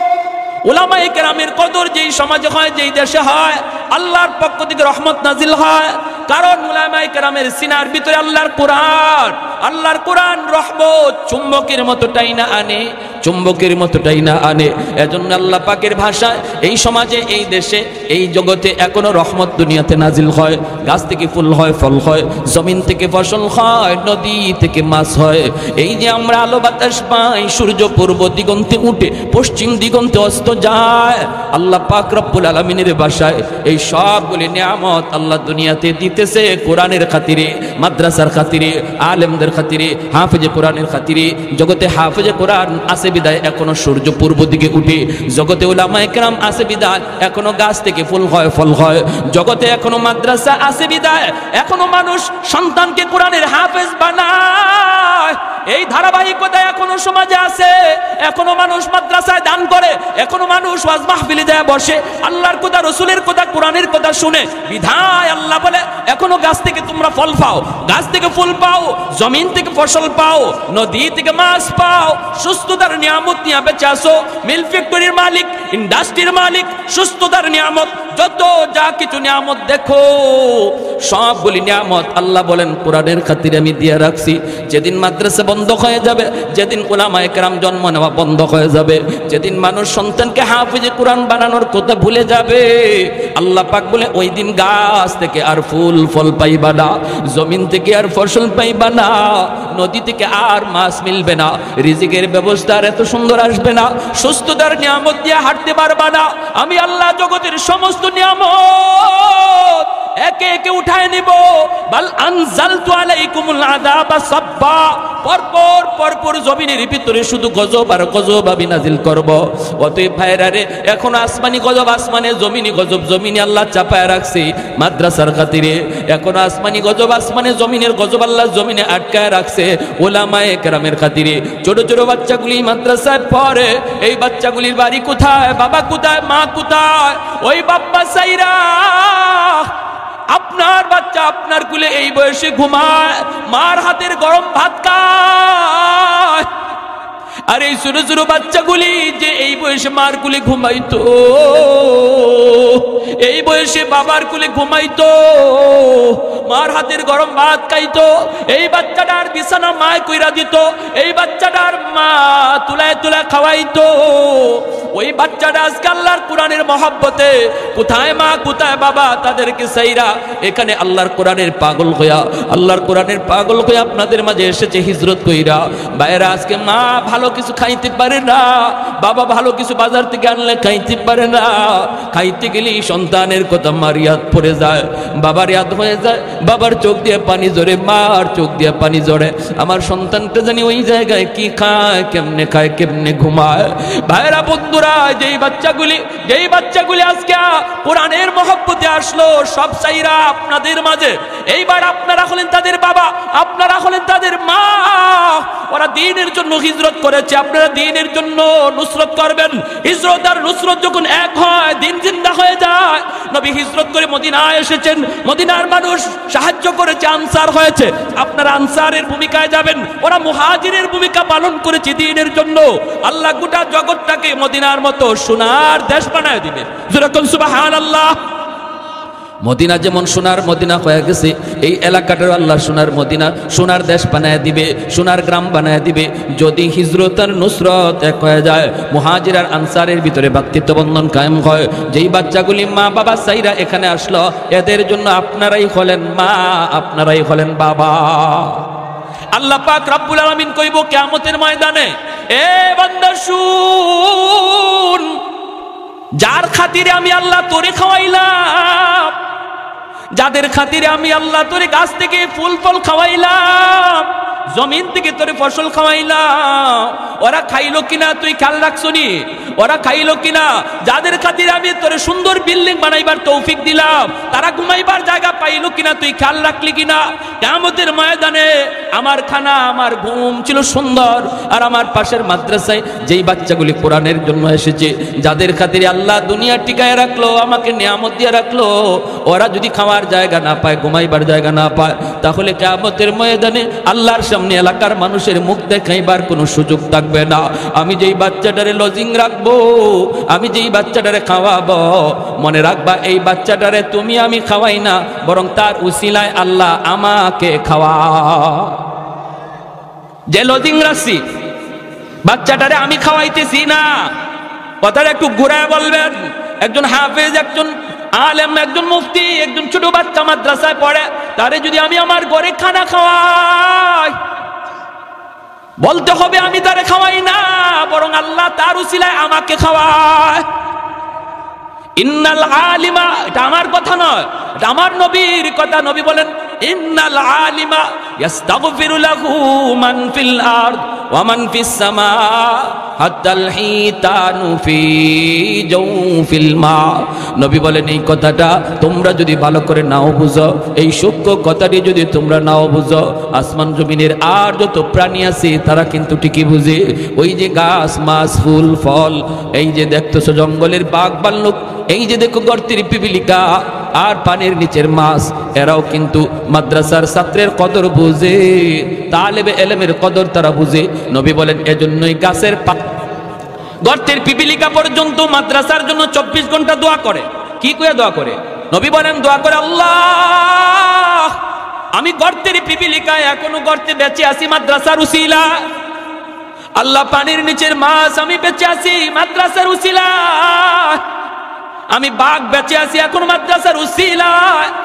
আল্লাহ তুমি মাদ্রাসা ঘরে ঘরে সমাজে সমাজে মাদ্রাসা বাড়ায় দাও। আল্লাহ ঘরে ঘরে হাফেজে কোরআন তৈরি করে দাও। আল্লাহ তুমি হাফেজে কোরআনদের হায়াতের ভিতরে বরকত দাও, উলামায়ে কেরামের হায়াতের ভিতরে বরকত দাও। আল্লাহ যাদের তাদের হায়াত বাড়লে জগতের হায়াত বেড়ে যায়। উলামায়ে কেরামের হায়াত বাড়লে জগতের হায়াত বেড়ে যায়, জগতের হায়াত বেড়ে যায়। এজন্য মায়ের নবী বলেছেন মৌতুল আলিম কা মৌতুল আলম। একজন আলেমের যদি মৌত হয় মনে করবা জগতের মৌত হয়ে গেছে, কারণ জগৎ আল্লাহ টিকায় রাখে উলামায়ে কেরামের উসিলায়। অতএব কেউ যদি মনে করে আলেম উলামা রাখবো না, মাদ্রাসা রাখবো না, মোল্লা মুন্সি রাখবো না, যদি কেউ মনে করে এমনটা বলে, তাহলে সে তার নিজের পায়ে নিজে কুড়াল মারল। মাদ্রাসা রাখবা না, মৌলবী রাখবা না, আল্লাহ তোমারেও রাখবে না। আওয়াজ দিয়ে এখন ঠিক কিনা? কারণ আল্লাহ তাদের উসিলায় তোমার মতো লোককে আল্লাহ বাঁচায় রাখছে। যদি ওরা না থাকে, মাদ্রাসা বন্ধ হয়, তোমার জিন্দেগি বন্ধ হয়ে যাবে। আমরা দেখছি ওটা, আলহামদুলিল্লাহ হইছে ওটা। যারা মাদ্রাসার বিরুদ্ধে কথা কইছে, উলামায়ে কেরামের বিরুদ্ধে কথা কইছে, ওয়াজ মাহফিলের বিরুদ্ধে কথা কইছে, তারা কেউ জাগাতে নাই। আওয়াজ দিয়ে বলেন, ফ্যান ফরবারও আর জায়গা পায় না, ঠিক কিনা? এজন্য বলি মাদ্রাসার বিরোধিতা যে করলো সে তার নিজের পায়ে নিজে কোরআন মারলো। কেউ যদি মাদ্রাসা বন্ধ করার কথা কয়, সে তার নিজের জীবন বন্ধ করে দিল। এটা আল্লাহর কোরআন বলে, নবীর হাদিস। এই কথাটা নবী বলেন, যদি তোমরা নাও বুঝো, গাছে বুঝে, গাছের পাতায় বুঝে, পিপিলিকা বুঝে, গর্তের সাপ বুঝে, পানির নিচের মাছ এই কথাটা বুঝে, বিদায় ওরা 24 ঘন্টা আলেমদের জন্য দোয়া করে। এজন্যই মানব দানব সবাই উলামায়ে কেরামকে মহব্বত করে, জিন্নাতরা পর্যন্ত উলামায়ে কেরামকে শ্রদ্ধা করে। কেন করে? কারণ জিন্নাতেরাও জানে কাদের উসিলে আল্লাহ জগৎ টিকায় রাখছে। শামসুল হক ফরিদপুরি রহমতুল্লাহ আলাইহি বহুত বড় একজন বুজুর্গ ছিলেন, আপনারা নাম হয়তো শুনেছেন, সদস্য হুজুর হিসাবে সবাই চিনে। তিনি দীর্ঘদিন দারুল উলুম দেওবন্দে লেখাপড়া করেছেন। হুজুরের বাড়ি হলো এই যে গোপালগঞ্জের গহরডাঙ্গা। হুজুর একদিন যাবেন ঢাকা থেকে গহরডাঙ্গায়, নৌকায় উঠছেন। এই নৌকায় যখন উঠছেন তখন রাত হয়ে গেছে। ওনার বাড়ি পর্যন্ত নৌকায় পৌঁছায় দিবে। মাঝিও হুজুরের বাড়ি চিনে, অনেক প্যাসেঞ্জার নৌকায় উঠলো, ঘাটে ঘাটে মানুষকে নামায়া হুজুরের ঘাটটা একবার সব শেষে মাঝি কয়, হুজুর আমি রাত 6টা বাজুক আমি আপনারে বাড়ি পৌঁছায় দিব, হুজুর আমি আপনারে চিনি, হুজুর একটু দোয়া করবেন। হুজুরের ঠিক আছে বাবা চলো। কনকনে কুয়াশার রাত, শীতের রাত, কুয়াশা, দেখাও যায় না ঠিক মতো। যাইতেছে মানুষ, ঘাটে ঘাটে নামছে। হুজুরের ঘাট সবার পরে, আরো বেশ সময় লাগবে হুজুরের ঘাটে যাইতে। ওই অবস্থায় হুজুর বলতেছে, বাবা মাঝি আমারে তুমি এখানেই নামায় দাও। কি কন? এখানেই নামায় দাও। কেন? বাবা আমার এখানে নামাও। হুজুর এটা তো আপনার ঘাট না, এখানে যদি আপনি নামেন তাহলে আপনাকে বিশাল বড় একটা হাওর পায়ে হেঁটে যাওয়া লাগবে, আর এত রাত, প্রচন্ড কুয়াশা, কিছু দেখা যায় না। হুজুর কেন আপনি এই কাজ করবেন? আপনার ঘাটে নৌকা যাবে। হুজুর বলতেছে, বাবা তুই বুঝবি না, তুই আমাকে এখানে নামায় দে, দ্রুত নামা, আমার কাজ আছে, এখানে নামা, আমি হাওরটা পাড়ি দিয়ে পায়ে হেঁটে যাব। মাঝি অবাক হয়ে গেল। মাঝি মনে মনে কয়, আমি চিন্তায় পড়ে গেলাম, হুজুরের এত রাতে কাজ কিটা, কাজ কি এত রাতে হাওরে হুজুরের কাজ কি? তাহলে ঠিক আছে আমি নামাব ঠিক, কিন্তু আমি পিছনে পিছনে যাব। হুজুর কি কাজ করে একটু দেখার জন্য হুজুরকে নামায় দিল মাঝি। পিছনে পিছনে মাঝিও নামলো। হুজুরে দেখেন নাই, মাঝি দেখতেছে, কয় আমি দেখলাম হুজুর সামনের দিকে হাঁটতেছেন, প্রচন্ড কুয়াশা, ভালো করে দেখাও যায় না, আমাকে হুজুর দেখেন না, পিছনে আমি হুজুর খেয়াল করেন নাই, আমি একটু দূরে অবস্থান করতেছিলাম, আমি তো ঝাপসা ঝাপসা হুজুরকে দেখতেছি, যাইতেছেন, একটু পরে তাকায় দেখি নামাইলাম আমি একজন, কিন্তু কিছুক্ষণ পরে দেখি হুজুরের ডানে বামে সামনে পিছনে শত শত মানুষের আওয়াজ। আমি অবাক হয়ে গেলাম, অবাক, ভয় পেয়ে গেলাম। নামাইলাম আমি একজন মানুষ, কিন্তু ওনার ডানে বামে এত মানুষের আওয়াজ, এরা কারা, এরা কারা, এদের পরিচয় কি? পিছনে পিছনে আমি যাইতেছি, হুজুর ওদের সাথে কথা বলতেছেন, আর ওরা হুজুরকে, একজন মন্ত্রী মিনিস্টার যেভাবে হাঁটি এইভাবে হুজুরকে সামন দিক দিয়ে রাস্তা দেখে দেখে নিয়ে যাইতেছে। বাড়ি পর্যন্ত যাওয়া মাত্রই আমি দেখলাম লোকগুলা আর কেউ নাই, সবাই অদৃশ্য হয়ে গেল। হুজুর ঘরের ভিতরে ঢুকবেন, আমি যাই এই সালাম দিয়ে দিলাম, আসসালামু আলাইকুম ওয়া রাহমাতুল্লাহ। হুজুর আমাকে দেখে বলতেছেন, বাবা তুমি এখানে কেমন করে? কই হুজুর আমি তো আপনার পিছনে পিছনে আসছি। কেন আসছো? কি জন্য আসছো? কি দেখছো? কি দেখছো? কয় হুজুর আমি যা দেখছি আমার ভিতরে পানি নাই, কলিজায় পানি নাই, আমি তো প্রচন্ড ভয় পাইছি হুজুর। হুজুর আগে বলুন এরা কারা? আমি নামাইলাম আপনাকে একা, কিন্তু এত মানুষ, এরা কারা, কি এদের পরিচয়? এবার হুজুর বলতেছে, বাবা আমি বলতে পারি তোর কাছে এক শর্তে বাবা, আমার জীবদ্দশায় কারো কাছে কিছু বলবা না, কারো কাছে কিছু বলবা না। সে বলতেছে ঠিক আছে হুজুর আমি বলবো না। খাঁটি আল্লাহওয়ালারা তাদের নিজেদের কারামত কারো কাছে বলে না, কেউ দেখলে সেটা বলতেও নিষেধ করে, ঠিক কিনা ধরে বলেন? আর ভেজাল যত জায়গায় আছে, খালি সাইনবোর্ড আর অ্যাডভার্টাইজ, ভেজাল যত আছে, আশিকি রাসূল, মাহবুবে খুদা, গাউসে হামদানি, কুতুবে রব্বানি, সারাসুল্লি সুলকানি, নাম আর খুঁজে পাওয়া যায় না। নাম কই গেল? লকবার উপাধি পড়তে পড়তে শেষ, ঠিক কিনা? এক লোক ময়মনসিং গেছে, আসার পথে প্রচন্ড কুয়াশা, এরকম বন্ড ফিসাব। ড্রাইভাররা কয় থাম, সামনে দেখোস না কিছুই দেখা যায় না? ওখানে দেখ একটা বোর্ডিং দেখা যায়, সিট আছে কিনা একটু দেখ। তো ড্রাইভার গেছে, গিয়া বোর্ডিং ম্যানেজার রেখে, স্যার রাত বাজে প্রায় 3টা 2টা, বলতেছে স্যার আপনাদের হোটেলে কোনো সিট আছে? কয় সিট তো আছে, থাকবো কেটা? থাকবো কে?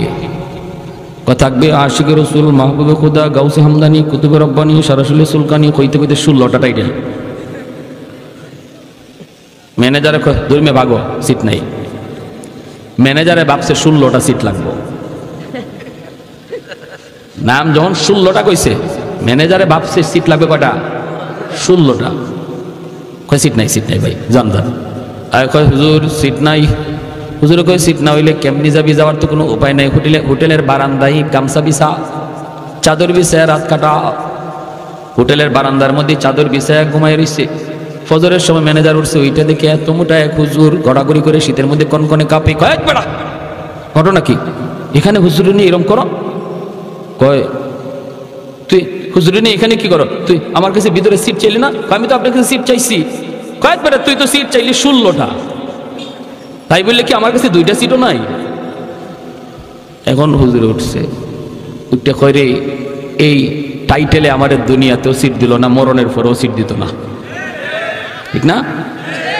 এই টাইটেলে দুনিয়াতেই সিট দিছে না, মরার পরেও সিট দিবে। এজন্য খাঁটি আল্লাহওয়ালা চেনার উপায় হলো তারা সহজ সরল সাদা সিধা, এত অ্যাডভার্টাইজও নাই, এত গাওয়াগাওয়িও নাই, হ্যাঁ এত লৌকিকতাও নাই। শামসুর হক ফরিদপুরি রহমতুল্লাহ আলাইহি ওই মাজিরে বলতেছেন, আমি বলতে পারি তোকে, শর্ত হলো আমার জীবদ্দশায় কারো কাছে এই কথা বলবা না। বলেন হুজুর? বাবা আমি যখন নৌকায় ছিলাম, এই নৌকায় থাকা অবস্থায় এই এলাকার জিন্নাতের সর্দার আমার কানে কানে আইসা সালাম দিয়া কয়, হুজুর আমরা আজ অনেক দিন যাবৎ আপনার অপেক্ষায়, আমাদের ভিতরে অনেক সমস্যা চলতেছে, কেউ কারো কথা মানে না, এমন দ্বন্দ্ব খুনাখুনি হওয়ার সম্ভাবনা আছে। এক পর্যায়ে আমরা সবাই একমত হয়েছি, যতগুলি সমস্যা আছে সবগুলির সমাধান আপনার কাছ থেকে নিব। আপনি যা বলবেন আমরা সবাই মাথা পেতে মেনে নিব, কেউ আর আমরা কোনো ধরনের বিরোধিতা করব না। হুজুর একটু দয়া করে যদি এই জায়গায় নামতেন, পায়ে হেঁটে যদি বাড়িতে যাইতেন, হাওরটা আমরা পাহারা দিয়া দিয়া আপনাকে বাড়ি পর্যন্ত পৌঁছায় দিব, আর মাঝখানে আমাদের যত যা কিছু জানার প্রয়োজন সব আমরা জেনে নিব।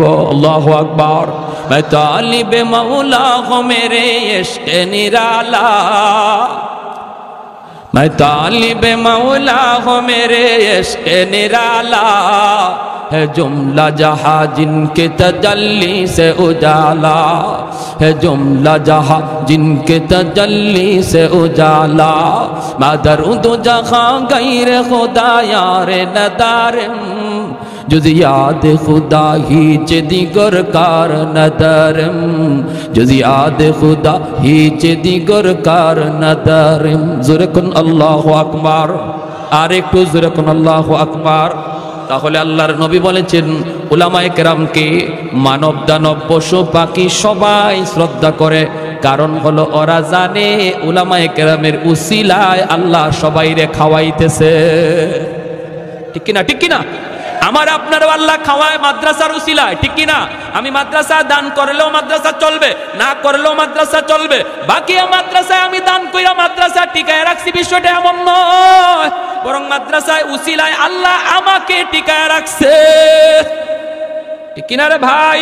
আমাদের সিলেটের বহুত পুরো একজন আল্লাহর ওয়ালি, নাম হলো শাইখ কাতিয়া রহমতুল্লাহি আলাইহি, কুতবুল আলম শাইখুল ইসলাম হুসাইন আহমদ মাদানী রহমতুল্লাহি আলাইহির সুযোগ্য শাগরেদ। হুজুর এরকম যেভাবে গেছেন, যেখানে গেছেন সেখানেই মাদ্রাসা তৈরি করেছেন, কারণ উনারা দেখতেন, উনারা জানতেন আসমানের কুটি হলো মাদ্রাসা, আসমানের খাম্বা হলো মাদ্রাসা। মাদ্রাসা যেখানে হবে এখানে রহমত থাকবেই থাকবে। যেদিকে গেছেন ওই দিকেই মাদ্রাসা তৈরি করেছেন।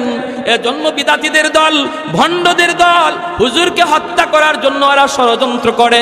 ওই মৌলবীর কারণে তো আমরা গান বাজনা করতে পারি না, আমরা এক্সিবিশন করতে পারি না, যাত্রার প্যান্ডেল করতে পারি না। এই মৌলবীর হত্যা করা ছাড়া কোনো উপায় নাই, উপায় নাই। আল্লাহর ওলির কাছে একবার ডাকাতের দল ভরা মৌসুম, আপনারা জানেন সিলেট এলাকাতে অনেক বেশি বন্যা হয়। একবার এরকম বন্যা হয়েছে, বন্যার ভিতরে মাদ্রাসায় ডাকাতের দল নৌকা নিয়ে মাদ্রাসায় হাজির হয়েছে। হুজুরের কাছে আইসা বলতেছে, হযরত আমাদের এলাকার 2 গ্রামের ভিতরে প্রচন্ড ঝগড়া, যে কোনো সময় খুনাখুনি হয়ে যেতে পারে, আপনি যদি না যান তাহলে মানুষ কতজন খুন হবে এর হিসাব নাই। সবাই এক বাক্যে মেনে নিয়েছে, আপনি যেই সমাধান দিবেন এই সমাধান সবাই মেনে নিবে। ভাটি এলাকার মানুষগুলা হুজুরকে এইভাবেই মানত, এইভাবেই শ্রদ্ধা করত। হুজুর যেই জায়গায় যে হাজির, প্রচন্ড মারামারির ভিতরে মার থেমে যেত। চতুর্দিকে উপরের দিকে এরকম ভাবে ফায়ারিং হচ্ছে, কিন্তু আল্লাহর ওলি মাঝখানে যে যদি দাঁড়াইতেন, সাথে সাথে দুনো পক্ষের রাগ গুসা পানি হয়ে যাইতো। আল্লাহু আকবার। এত বড় বুজুর্গ, এত বড় আল্লাহর ওলি ছিলেন। হুজুরে বলতেছেন, ঠিক আছে বাবা, তাহলে আর দেরি নাই, আর দেরি নাই, তাড়াতাড়ি চলো, দেরি নাই তাড়াতাড়ি চলো, আমাকে নিয়ে চলো। এই বইলা আল্লাহর ওলি তিনি উঠলেন নৌকায়, নৌকায় উঠে গেলেন। জানাজানি নাই, কাউকে বলাও নাই, উঠে গেলেন। কারণ আল্লাহর ওলিরা তারা সর্বদা মনে করতেন মুসলমান কখনো মিথ্যা কথা বলতে পারে কিছু, যে আগে যায় বলতো তার কথাই বিশ্বাস করতেন। পরে যদি একজনে যায় বলতো হুজুর ও তো আপনার কাছে মিথ্যা কথা বলছে, তখনই ধমক দিতেন, মুসলমান আবার মিথ্যা বলে নাকি? সুবহানাল্লাহ, জোরে কর না। যে মুসলমান আবার মিথ্যা বলে নাকি? আগের জনে আপনারে মিথ্যা বলছে এই কথাটা বুঝানোই যেত না। কি বুঝলেন? আমরাও মুসলমান, তারাও তো মুসলমান, ঠিক না? উনি নৌকা উঠছেন, নৌকা উঠটা ডাকাতরা লয়ে যাইতেছে হাওর এলাকায়, সিলেটের হাওর এলাকায়। অসুবিধা হইতেছে আপনাদের ভাই? অসুবিধা হইতেছে? শীত, এই যে কুয়াশার পানি পড়তেছে, কিন্তু কষ্ট হইতেছে আপনাদের। এখন হাওরের মাঝামাঝি গেছে, একদম হাওরের মাঝামাঝি। হুজুর বলতেছে, কি রে বাবা, ওই গ্রাম তো এত দূর হওয়ার কথা না, তোমরা আমারে কোথায় নিয়ে যাচ্ছ? না হুজুর, এই যে চলে আসছি, আর অল্প সময়। মূলত ওদের টার্গেট হলো একদম হাওরের মাঝামাঝি নিয়ে হুজুরকে একদম জবাই করবে, জবাই করে হাওরে ফালাই দিবে। হাওরের মাঝামাঝি নেওয়ার পরেই ডাকাতরা তাদের চেহারা পাল্টায় ফেললো। কাছে আইসা কো, মৌলবী প্রস্তুত হয়ে যাও, আমাদের দীর্ঘদিনের চেষ্টা, তোমারে খুন করব। তোমার কারণে আমরা গান বাজনা যাত্রা প্যান্ডেল কিছুই করতে পারি না। খালি যেভাবে যাও এভাবে যাই, তুমি মাদ্রাসা যেখানে যাও সেখানে গান বন্ধ করে ফেলো, ঠিক আছে? আজকে তোমার জীবনের শেষ দিন, তুমি প্রস্তুত নাও। আল্লাহর ওলি বলেন, আমাকে একটু সুযোগ দিবানি 2 রাকাত নামাজ পড়ার? হয় কোনো অসুবিধা নাই, শেষ জীবনের শেষ নামাজ পড়তে চাও, নামাজ পড়ে নাও। আল্লাহর ওলি 2 রাকাত নামাজে দাঁড়াইলেন নৌকার ভিতরে। যেই মাত্র নামাজে দাঁড়াইলেন, সাথে সাথে প্রচন্ড ঝড় তুফান শুরু হয়ে গেল। এমন তুফান, এমন ঝড়, মুহূর্তের ভিতরে আকাশের রং চেঞ্জ। আল্লাহর ওলি এখনো নামাজে সালাম ফিরান নাই। এমন ঝড় নৌকা ডুবে যাবে। আর এটা এমন এক হাওর, সুনামগঞ্জের ভাটি এলাকার হাওর। এই হাওরে যদি নৌকা ডুবে, হুজুর তো মরবেন, মরছেন, কিন্তু ডাকাইতে একটাও বাঁচবে না। এখন ডাকাতের দলগুলি কয় তাড়াতাড়ি নৌকা সামাল দেওয়া, আগে মৌলবীরে আগ পরে মারবো, আগে নৌকা সামাল দিয়ে নিজের জান বাঁচাও। ওরা তুফান আর ঝড়ের কবল থেকে নিজেকে বাঁচানোর জন্য নৌকা সামাল দিতে লাগলো, নৌকা সামাল দিতে লাগলো। আল্লাহর ওলি তিনি তো নামাজে খবর নাই এইদিকে এত ঝড় বয়া যাইতেছে। কারণ খাঁটি আল্লাহওয়ালারা যখন নামাজে দাঁড়ায় দুনিয়ার কোনো হোশ থাকে, কোনো খবর থাকে না, কোনো খবর থাকে না। ভাইরে উনিও নামাজ শেষ করছেন আর নৌকাও যাইয়া দেখা গেল একটা ঘাটে লাগলো। এত বড় হাওর থেকে কেমনে ঘাটের মধ্যে আসলো? ঘাটে লাগছে তো লাগছে, যেই ঘাটে যায় লাগছে এটাও সুনামগঞ্জের থানার ঘাট, পুলিশ পাহারায় নিয়োজিত। নৌকা প্রায় 4টা বাজে একটা নৌকা ঘাটে লাগছে ঝড় তুফানের ভিতরে। পুলিশ টর্চ মাইরা মাইরা দৌড়ে আসতেছে। আই সেই পুলিশ যখন নৌকার মধ্যে টর্চ মারছে, মাইরে দেখে আল্লাহর কুতুবে জামান শাইখে কাতিয়া রাহিমাহুল্লাহ, যেই মাত্র হুজুররা দেখছে এমনি পুলিশেরা দৌড় দিয়া গেল, হুজুর আপনি এত রাতে নৌকায় কেন, আর এরা কারা? যেই মাত্র কইছে এরা কারা, ডাকাতের দল দিশা বিশা পায় না, কোথায় তানার, আমরা ছিলাম কোথায়, কেমনে তানার ঘাটে এসে লাগলো। হায় আমরা কার বিরুদ্ধে লাগছিলাম? হুজুরের পায়ে পইরা পা ধইরা মাপ চার কো, হুজুর জীবনের জন্য তওবা করলাম, গুনাহ তো সারছি আজীবন আপনার খাদেম হইয়া থাকবো, আমাদেরকে আজকের মতো বাঁচান। যেই পুলিশেরা কই হুজুর এরা কারা আপনার পা ধরতেছে, হুজুরে বলতেছেন না কোনো অসুবিধা নাই, এরা সব আমার খাদেম, নৌকা ভুল করে এখানে চলে আসছে, একটা অন্যায় করেছে তাই মাপ চাইতেছে। আল্লাহু আকবার। পুলিশদের কাছে পরিচয় দেন নাই ওরা যে ডাকাত। এই আল্লাহর ওলি এই ডাকাতদেরকে বলছিলেন বাবা শুন, তোরা যে এমন ঘটনা ঘটাইছো আমার জীবদ্দশায় কারো কাছে বলবি না, বলবি না, আমার ইন্তেকালের পরে যদি বলতে চাও বলবা। আমরা আল্লাহর ওলির ইন্তেকালের পরে খবরগুলা পাইছি এবং ওরা বলছে আমরা যে হুজুরের খাদেম, আমরা কিন্তু শুরুতে খাদেম ছিলাম না, আমরা হুজুরকে মারার জন্য ডাকাত সেজে এসেছিলাম, আমরা হলাম ডাকাত। কিন্তু ঘটনা ছিল এই আল্লাহর ওলির ওই কারামতের পর আমরা তওবা করে সবাই আল্লাহর ওলির খাদেম হয়ে গেছি। এজন্য রে ভাই উলামায়ে কেরামের কদর করো, উলামায়ে কেরামকে চিনো, মাদ্রাসাকে কদর করো, মাদ্রাসাকে কদর করো। আল্লাহ নবী রহমতের নবী বলেন হাফেজে কোরআন জান্নাতের দিকে যায় আর কয় আল্লাহ আমার মা কই, আমার বাবা কই? আল্লাহ কইব যাও তারা বাম্মারে জাহান্নাম থেকে উঠে আনো। জাহান্নাম থেকে বাপ্পারে যখন উঠে আনবে তার দাদা দাদি নানা নানি তখন উইটে কইব বাবা তোমরা তো তোমাদের সন্তানের উসিলায় আজকে জান্নাত পেয়ে গেছো, কিন্তু সে তো আমাদের নাতি, আমাদের নাতি, আমরা তো কত আদর করছি, কত মায়া করছি, আমি নানা আমি নানি কত মায়া করছি, আজকে আমরা বিপদে পড়ে গেছি বাবা, তোমরা তো মুক্তি পেয়ে গেছো। আমার ভাইটারে বইল একটু সুপারিশ করার জন্য। তার আব্বা আম্মা আয়েশা তার সাথে জান্নাতের দিকে রওনা দিবে, কিছু দূর যাইয়ে এই বাপমা থেমে যাবে। ছেলে কইবা আব্বা তুমি থামছো কেন, আম্মা তুমি থামছো কেন? তখন মায়ে কানবো, বাবায় কানবো, কান্দা কইব বাবা তুমি যদি তোমার বাপ মা সারা জান্নাতে না যাও আমরাও আমাদের বাপ মা সারা জান্নাতে যাইব না। তখন আল্লাহ কইব যাও তার দাদা দাদি নানা নানিরে তুইলা আনো। দাদা দাদি নানা নানিরে তুইলা আনার সময় এলাকার মানুষেরা তাদেরকে দইরা বলবে বাইরে তোমরা তো মুক্তি পেয়ে গেছো নাতির সুপারিশে, কিন্তু আমরা ওই এলাকার মানুষ যে এলাকার মাদ্রাসায় পইরা তোমাদের নাতি হাফেজ হইছে, আলেম হইছে, আমরা ওই এলাকার মানুষ, আমরা মাদ্রাসাকে কদর করতাম, আমরা তার থাকার জায়গা করে দিছিলাম, খানার ব্যবস্থা করে দিছিলাম, আমরা তার সহযোগিতা করেছিলাম।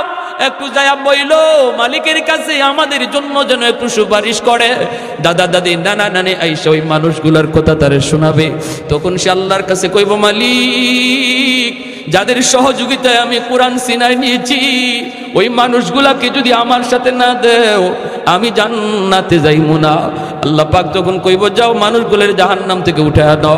উঠে আনার পরে একজনে কইব হুজুর আপনি আমারে চিনছেননি, আনাল্লাযী সাকাইতুকা মা, আমি আপনাকে একদিন এক গ্লাস পানি পান করাইছিলাম।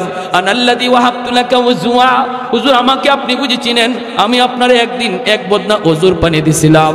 নবী বলেন এইভাবে অসংখ্য মানুষ, কেউ কইব এক বস্তা দুই বস্তা চাউল দিছি, কেউ কইব আমি 1000 টাকা দিছি, আপনি যেই মাদ্রাসায় পড়েছিলেন এই সহযোগিতা পাইয়া সিনায় আপনি কোরআন নিয়েছেন। আল্লাহ পাক কইব ফেরেশতারা আমার কোরআনের পাখিরে যতজনে চিনতেছে আর সে যতজনকে চিনে কোরআনের ইজ্জতের খাতিরে বরযাত্রীর মতো তার সাথে জান্নাতে দিয়া দাও। এজন্য একজন আলেম একজন হাফিজ অসংখ্য অগণিত মানুষকে সুপারিশ করে জান্নাতে নিব। কারা এরা? কয় যারা তারে আলেম হাফেজ বানাইতে সহযোগিতা করছিল। আমরাও সহযোগিতার হাত বাড়াইতে কারা কারা রাজি? হাত উঠে আল্লাহকে একটু দেখা। আল্লাহ তুমি প্রতিটা হাতকে কবুল করো, জুড়ে বলি আমিন।